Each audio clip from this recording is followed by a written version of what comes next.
The vagrant was packing up his belongings when he suddenly heard the dog next to him barking incessantly. His face filled with confusion, he slowly went over to check. In the distance, he saw someone on horseback riding towards them. This scared the living daylights out of the vagrant. He quickly told the boy to find a place to hide. Before long, an old man and his underlings had the vagrant surrounded. They were clearly trying to find out the boy's whereabouts. To protect the boy, the vagrant lied, claiming he hadn't seen a soul in the desert for several days. The old man wasn't about to believe him so easily. He looked around and found a water well. He lit a fire and threw it down the well.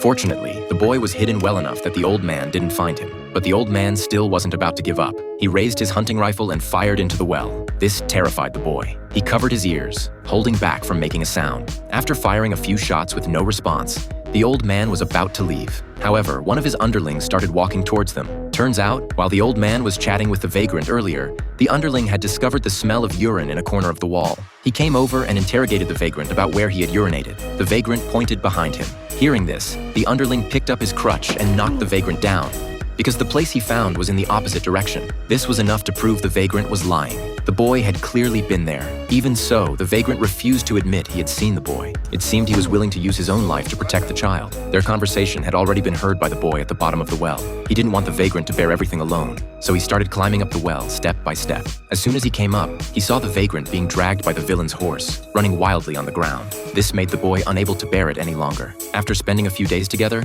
he had long regarded the vagrant as his own father. Seeing the vagrant being tortured like this by the villain, the boy decided to fight back. He saw a hunting rifle by the wall. Just as the old man was about to take out a knife to finish off the vagrant, the boy picked up the hunting rifle and appeared behind him. The underling saw this and also pulled out his own hunting rifle, but he didn't expect the boy to fire into the sky, startling his horse. The underling was thrown to the ground. However, in the process of falling, he accidentally triggered the hunting rifle and hit the old man. The vagrant quickly took the hunting rifle from the boy's hands, but by this time, the underling had already run far away. The vagrant thought about it and decided to put down the hunting rifle. He wanted the child to see more kindness, not just relentless hunting. After packing up, the two of them set off again. They hadn't gone far when the vagrant's wounds started to reopen. The intense pain made it really difficult for him to go on. They had no choice but to find a place to stop and rest. But having walked all day, they had already drunk all their water. At this point, the vagrant was seriously injured. In order to take care of him, the boy had to lead the donkey alone to find water. After walking for who knows how long, the boy finally saw a water well. He quickly led the donkey over to check. It seemed there was water inside. The boy took an iron bucket and drew a bucket of water.